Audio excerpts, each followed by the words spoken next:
Hello friends, welcome back to Joblets YouTube channel. आज की इस वीडियो के अंदर हम 9 से लेकर के 15 मार्च 2023 तक का जो वीकली करंट अफेयर है हम आज उसको डिस्कस करेंगे, जिसके अंदर हम लगभग 50 MCQs को आज डिस्कस करने वाले हैं, जिससे आपका जो इस वीक का जो वीकली करंट अफेयर है उससे रिलेटेड कोई भी डाउट आपके मन में नहीं बचेगा और आप हर जो इम्पोर्टेंट क्वेश्चन है करवाने को तो मैं आपको 100 क्वेश्चंस भी प्रोवाइड करवा दूं, 200 क्वेश्चंस भी प्रोवाइड करवा दूं एक ही हफ्ते के, बट उसमें से जो आपके पढ़ने लायक जो क्वेश्चंस हैं उन्हीं को करवाना मेरा फर्ज है, ताकि आप जो दलदल के अंदर ना फंसें और जो चीज़ इम्पोर्टेंट है उसी को आप अपनी तैयारी में लेके आएँ। क्योंकि तैयारी करते टाइम कुछ चीज़ों को छोड़ना भी पड़ता है और कुछ चीज़ों को पढ़ना भी पड़ता है, तो हमें सिर्फ जो पढ़ने वाली चीज़ें हैं उन्हीं की तरफ ध्यान देना है। जो बिना काम की चीज़ें हैं हम उनकी तरफ ध्यान बिल्कुल नहीं देंगे। तो शुरू करते हैं आज की क्लास को, जिसके अंदर हम 9 से लेकर के 15 तारीख तक का जो वीकली करंट अफेयर है, जो कि अपना सेकेंड वीक ऑफ मार्च है, उसको हम आज कवर करेंगे। तो चलिए बढ़ते हैं अपने पहले क्वेश्चन के साथ। किस राज्य सरकार ने इलेक्ट्रिक वाहनों पर रोड टैक्स और रजिस्ट्रेशन फीस में छूट की घोषणा की है? तो किसने की है? तो ये की है उत्तर प्रदेश सरकार ने की है। इलेक्ट्रिक व्हीकल को बढ़ावा देने के लिए यूपी सरकार ने इस कदम को उठाया है, ताकि प्रदूषण पर काबू पाया जा सके और अधिक से अधिक जो पेट्रोल और डीजल की जो दूसरे जो व्हीकल्स हैं उनकी बजाय हम इलेक्ट्रिक वाहनों का प्रयोग कर सकें। हाल ही में सतीश कौशिक जी का निधन हो गया। वे कौन थे? तो वे एक फिल्म निर्देशक थे, यानी कि फिल्म डायरेक्टर थे, और अभिनेता यानी कि एक्टर भी थे, यानी दोनों, उपरोक्त दोनों इसका आंसर हो जाएगा। और सतीश कौशिक जी का जो जन्म है वो महेंद्रगढ़ हरियाणा के अंदर हुआ है और 1956 में इनका जन्म हुआ था, और इन्होंने 1983 से फिल्म इंडस्ट्री यानी बॉलीवुड के अंदर अपना काम करना प्रारंभ किया था। नेपाल के नए राष्ट्रपति के रूप में किसने शपथ ली है? तो नेपाल के नए राष्ट्रपति बने हैं रामचंद्र पौडेल। ये नए राष्ट्रपति बने हैं। इससे पहले ये तीसरे नंबर के राष्ट्रपति हैं। इससे पहले कौन थी? तो विद्या देवी भंडारी जी थी।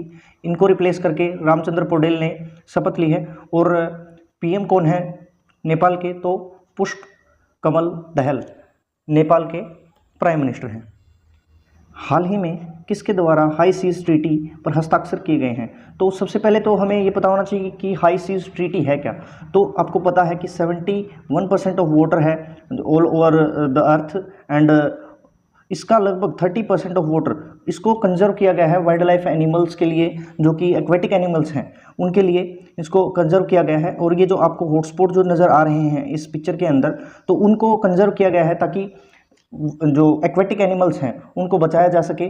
सो this treaty will provide a legal framework for establishing marine protected areas in international waters to protect against the loss of wildlife और एक्वेटिक एनिमल्स, जो आप बोल सकते हैं। तो उसके लिए यूनाइटेड नेशंस ने इसको किया है, ताकि जो 30% ऑफ वाटर्स है उसको कंजर्व किया जा सके जो एक्वेटिक एनिमल्स हैं उनके लिए। ठीक है। किस भारतीय अभिनेत्री को ऑस्कर अवार्ड्स 2023 में अवार्ड प्रेजेंट करने के लिए आमंत्रित किया गया है? तो किसको किया गया है? तो ये है दीपिका पादुकोण। इनको जो 95th ऑस्कर अवार्ड्स हैं उसके लिए जो अवार्ड प्रेजेंट सेरेमनी है उसके लिए इनको आमंत्रित किया गया है। और आपको पता है कि 16 मई 1929 से ऑस्कर अवार्ड्स की शुरुआत हुई थी, और अब की बार ये कौन सा एडिशन था? 95th एडिशन था। नेफ्यू रियो किस राज्य के नए मुख्यमंत्री बने हैं? तो नेफ्यू रियो जो हैं ये नागालैंड राज्य के नए मुख्यमंत्री बने हैं। इन्होंने दोबारा से अपनी 9वें नंबर के ये सीएम बने हैं, और 60 विधानसभा सीटों पर यहाँ पर इलेक्शन हुआ था, जिसके अंदर ये है एनडीपीपी प्लस बीजेपी ने 37 सीटें प्राप्त की हैं। ठीक है। फ्रिंजेक्स 23 संयुक्त सैन्य अभ्यास भारत और किस देश के बीच हुआ है? तो ये फ्रिंजेक्स जो अभ्यास है ये तिरुवनंतपुरम में हुआ है, फ्रांस और भारत के सेनाओं के बीच। मानिक शाह लगातार दूसरी बार किस राज्य के मुख्यमंत्री बने हैं? तो मानिक शाह जो हैं ये त्रिपुरा के दूसरी बार लगातार मुख्यमंत्री बने हैं, और इनको शपथ किसने दिलाई है? इनको शपथ दिलाई है। गवर्नर कौन है यहाँ के? तो उनका नाम है सत्यदेव नारायण आर्य। यहाँ के गवर्नर हैं सत्यदेव नारायण आर्य। आप इतनी बात याद रखेंगे। IAF यानी इंडियन एयरफोर्स के लड़ाकू इकाई के विमान संभालने वाली पहली महिला अधिकारी कौन बनी है? तो कौन बनी है? ये इनका नाम है शालिजा धामी। ये शालिजा धामी जो है ये फ्रंट लाइन कम्बैट यूनिट की कमान संभालेंगी। तो ये बहुत ज़्यादा इंपॉर्टेंट क्वेश्चन है, आपको ये हमेशा याद रखना है। हाल ही में व्यास सम्मान 2022 किसे दिया गया है? तो डॉक्टर ज्ञान चतुर्वेदी को व्यास सम्मान प्राप्त हुआ है। और इनको ये किस उपन्यास के लिए दिया गया है? तो ये पागलखाना उपन्यास है, उसके लिए इनको व्यास सम्मान दिया गया है। और व्यास सम्मान के फाउंडेशन के द्वारा दिया जाता है, के फाउंडेशन के द्वारा दिया जाता है। और इसका ये 32वां एडिशन था और 1991 में इस पुरस्कार की शुरुआत करी गई थी।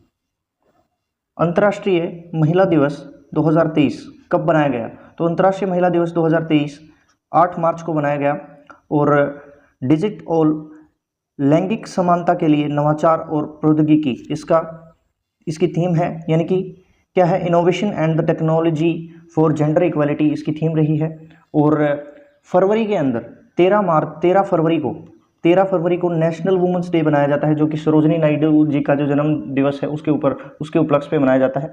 और आपको पता है कि जो सरोजनी नायडू जी जो हैं वो कौन थी? वो एक स्वतंत्रता सेनानी थी और भारत की पहली महिला राज्यपाल, जिन्हें उत्तर प्रदेश की पहली महिला राज्यपाल होने का गौरव प्राप्त है।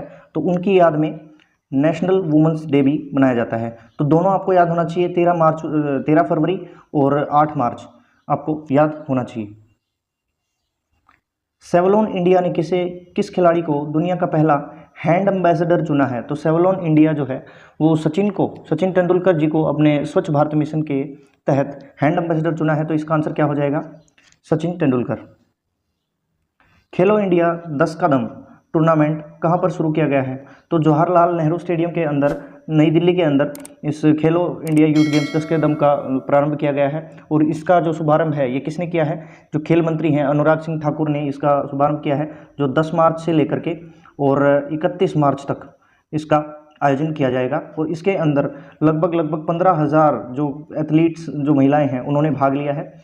और इसके अंदर 10 खेल जैसे kho kho, wushu, wrestling, fencing, archery, swimming, basketball, judo, athletics and yoga जैसे 10 खेल इसमें शामिल किए गए हैं। और ये उन एथलेटिक्स के लिए किया गया है जो किसी भी प्रकार से किसी नेशनल या फिर स्टेट लेवल पर अपनी भागीदारी नहीं दे पाई, ऐसे खिलाड़ियों के लिए ये जो गेम्स हैं ये आयोजित किए गए हैं। भारतीय पुरुष हॉकी टीम के मुख्य कोच किसे नियुक्त किया गया है? तो भारतीय पुरुष हॉकी टीम के जो मुख्य कोच हैं उनका क्या नाम है? क्रेग फुलटन नाम है इनका। और इन्होंने किसको रिप्लेस किया है? इन्होंने ग्राहम रीड को रिप्लेस किया है। India struggle for the independence Gandhian era नामक पुस्तक के लेखक कौन है? तो इसके पुस्तक के लेखक कौन है? पी ज्योतिमणि। ये इंपॉर्टेंट क्वेश्चन है, आपको याद होना चाहिए कि इसके जो ऑथर हैं यानी कि इसके जो लेखक हैं वो कौन है? पी ज्योतिमणि इसके लेखक हैं। पुस्तक का क्या नाम है? India struggle for the independence Gandhian era. सशस्त्र सीमा बल के नए महानिदेशक किसे नियुक्त किया गया है? तो सशस्त्र सीमा बल के जो नए महानिदेशक हैं वो रश्मि शुक्ला जी को नियुक्त किया गया है। और ये 1988 बैच की महाराष्ट्र काडर की IAS ऑफिसर हैं, IPS ऑफिसर हैं ये, जिनको सशस्त्र सीमा बल का महानिदेशक बनाया गया है। प्रिट्जकर आर्किटेक्चर अवार्ड 2023 किसे प्राप्त हुआ है? तो ये हैं सर डेविड चिपरफील्ड। इनको जो प्रिट्जकर आर्किटेक्चर अवार्ड 2023 से सम्मानित किया गया है। किस राज्य सरकार ने 18 से 35 वर्ष तक के बेरोजगार युवाओं को 2500 रुपये बेरोजगारी भत्ता देने की घोषणा करी है? तो ये कौन सी सरकार है? ये है छत्तीसगढ़ सरकार। इसने क्या किया है कि 18 से 35 वर्ष के जो बेरोजगार जो युवा हैं, कम से कम जो 12th पास आउट हैं, उनको बेरोजगारी भत्ता दिया जाएगा। और ये ज़्यादा से ज़्यादा 2 साल तक दिया जा सकता है। और इसके लिए एक कंडीशन और है कि जो आपकी जो वार्षिक आय है वो 2.5 लाख रुपए से कम होनी चाहिए। 2.5 लाख रुपए से कम होनी चाहिए, तो ही आप इसके लिए एलिजिबल हैं। और आपको पता है कि ये कौन है, ये हैं भूपेश बघेल, भूपेश बघेल, जो कि छत्तीसगढ़ के सीएम हैं। आपको इतनी बात याद होना चाहिए। अंतर्राष्ट्रीय महिला दिवस पर किस केंद्र शासित प्रदेश सरकार ने वृक्षारोपण कार्यक्रम पेड़ लगाओ बेटी के नाम का आयोजन किया है? तो इसका आयोजन किया है जम्मू कश्मीर सरकार ने। इसमें पर्यावरण संरक्षण और जागरूकता में लगी महिलाओं ने जम्मू कश्मीर के विश्वनाथ तहसील के पास NH44 की जो रिंग रोड है उसके आसपास के क्षेत्र में 1000 से भी ज़्यादा पेड़ों को वृक्षारोपित किया है। भारतीय सेना ने जम्मू कश्मीर के किस जिले में सबसे ऊंचा प्रतिष्ठित राष्ट्रीय ध्वज स्थापित किया है? तो किस जिले में किया है? डोडा जिले में इसको स्थापित किया है, जिसकी हाइट कितनी है? 100 फीट्स इसकी हाइट है, 100 फीट के ऊपर ये लगाया गया है। CISF स्थापना दिवस कब मनाया जाता है? तो CISF का फुल फॉर्म होता है सेंट्रल इंडस्ट्रियल सिक्योरिटी फोर्स, और इसका जो स्थापना दिवस है ये 10 मार्च को मनाया जाता है। और ये जो फौज है, यानी कि ये जो फोर्स है, ये सिक्योरिटी प्रोवाइड करती है उन जैसे इम्पोर्टेंट गवर्नमेंट इंफ्रास्ट्रक्चर प्रोजेक्ट्स को और इंडस्ट्रियल बिल्डिंग्स को ये सिक्योरिटी प्रोवाइड करती है। और ये जो है इसका 54th एडिशन है, यानी कि इसको 54 वर्ष हो गए हैं इसकी स्थापना को। और इसका जो हेडक्वार्टर है ये न्यू दिल्ली के अंदर सिचुएटेड है। ठीक है। नो स्मोकिंग डे हर साल किस दिन मनाया जाता है? तो नो स्मोकिंग डे जो है ये मार्च के दूसरा जो बुधवार होता है उसको मनाया जाता है नो स्मोकिंग डे। और अब की बार 8 मार्च 2023 को ही, यानी कि इंटरनेशनल वुमेंस डे के दिन ही इसको मनाया गया है नो स्मोकिंग डे को। और अब की बार की जो थीम क्या थी? थीम थी कि stop smoking improves your brain health, इसकी थीम थी। एक्सरसाइज ट्रोपेक्स 23 का आयोजन किसके द्वारा किया गया है? तो भारतीय नौसेना के द्वारा इसका आयोजन किया गया है। इसके अलावा भारतीय थल सेना, भारतीय वायुसेना और तटरक्षक बल ने भी इस एक्सरसाइज के अंदर भाग लिया है। और इसमें लगभग इंडियन नेवीज की 70 जहाज़ों सहित और 6 सबमरीन्स ने भी इसके अंदर पार्टिसिपेट किया है और अपना पराक्रम दिखाया है। ठीक है। चीन की सीमा के पास electronics and mechanical engineers EME इकाई की कमान संभालने वाली पहली महिला अधिकारी कौन बनी है? तो ये चीन की सीमा के पास जो ईस्टर्न लद्दाख जो सेक्टर है उसके पास EME यूनिट को संभालने वाली इंडिपेंडेंटली कौन बनी है? ये बनी है गीता राणा, इनका नाम है। और ये कर्नल हैं और इन्होंने इंडिपेंडेंटली इस EME कमान को संभाला है। हाल ही में शॉन मार्श ने प्रथम श्रेणी क्रिकेट से संन्यास की घोषणा कर दी है। वे किस देश के खिलाड़ी हैं? तो ये किस देश के खिलाड़ी हैं? ये हैं ऑस्ट्रेलिया के खिलाड़ी। हाल ही में किस राज्य सरकार ने केंद्र से अफीम की खेती करने की अनुमति मांगी है? तो अफीम की जो खेती है, यानी कि ओपीएम इसको बोला जाता है, इसकी खेती के लिए पश्चिम बंगाल सरकार ने, यानी ममता बनर्जी जी ने एक पत्र जारी किया है जो जिसके तहत इन्होंने मांग की है कि हम अफीम की खेती करना चाहते हैं अपने राज्य के अंदर। इसके अलावा 3 राज्य ऐसे हैं जहां पर भारी मात्रा में अफीम की खेती की जाती है लीगली, जैसे यूपी है, राजस्थान है या फिर MP है। तो ममता बनर्जी जी ने भी मांग की है कि हम अफीम की खेती करेंगे क्योंकि इससे खसखस मिलता है, खसखस की प्राप्ति होती है। और खसखस जो है एक इम्पोर्टेंट बताया गया है, इनको जो फूड है इसके लिए एक बहुत ज़्यादा इम्पोर्टेंट पार्ट माना गया है फूड का। और इनको ये लगभग 1000 रुपये प्रति केजी के हिसाब से खरीदना पड़ता है। तो अगर ये अफीम की खेती अपने राज्य के अंदर करते हैं तो खसखस ये आसानी से प्राप्त कर सकते हैं और इनको सस्ता मिलेगा खसखस। और इससे इनकी जो भोजन है, भोजन का ये मेन पार्ट होने के कारण इन्होंने केंद्र सरकार से अनुमति मांगी है। हिंदुस्तान यूनिलीवर लिमिटेड HUL के नए MD एंड CEO किसे नियुक्त किया गया है? तो किसे नियुक्त किया गया है? ये रोहित जावा जी हैं जिनको नया MD एंड CEO बनाया गया है। किसका? HUL का। किस भारतीय फिल्म के गीत नाटू नाटू को ऑस्कर पुरस्कार 2023 में सर्वश्रेष्ठ मूल गीत का खिताब मिला है? तो कौन सी फिल्म है ये? ये है RRR। और ये नाटू नाटू सॉन्ग किसने लिखा है? MM कीरावानी जी ने लिखा है। इसके साथ साथ जो एलिफेंट विस्पर्स वेस्परर्स जो जो एक क्या है, ये एक शॉर्ट डॉक्यूमेंट्री है, इसको भी इसमें short film documentary best documentary का खिताब मिला है। आप यहाँ पर देख सकते हैं, यहाँ पर है best original song Naatu Naatu और बेस्ट डॉक्यूमेंट्री शॉर्ट में द एलिफेंट वेस्परर्स यहाँ पर दे रखा है, तो आप इस लिस्ट को आसानी से पढ़ सकते हैं। IRCTC ने किस पहल के साथ भारत नेपाल आस्था यात्रा चालू करने की घोषणा करी है? तो किस पहल के साथ शुरू करी है? देखो अपना देश पहल के साथ IRCTC ने इसकी घोषणा करी है। और IRCTC का जो फुल फॉर्म होता है Indian railway catering and tourism corporation, इसका का फुल फॉर्म होता है। और इसके तहत लगभग 30,000 रुपये में, इस पहल के तहत 30,000 रुपये आपके पास होंगे तो इतनी सी रकम के साथ भी आप जो है, जिसमें आपका होटल चार्जेस हैं, खाना है और जो ट्रेन का जो फेयर है वो सारे का सारा हो जाएगा। और इसमें आपको 3-4 जगह जो भारत और नेपाल की जो हिस्टोरिक जो प्लेसेस हैं आपको घुमाया जाएगा। यहाँ पर दिया भी गया है कि IRCTC ने भारत गौरव टूरिज्म ट्रेन के तहत भारत नेपाल आस्था यात्रा ट्रिप पैकेज चलाने का फैसला किया है। इस साल रामनवमी यानी 30 मार्च दिन गुरुवार को मनाई जाएगी। 10 दिवसीय दौरे में लोगों को 4 महत्वपूर्ण तीर्थ और विरासत स्थल का भ्रमण कराया जाएगा। घरेलू यात्रा में विशेष रुचि वाले सर्किट को प्रोत्साहित करने के लिए भारत सरकार के प्रयास देखो अपना देश भारत गौरव टूरिस्ट ट्रेन के लॉन्च के साथ है।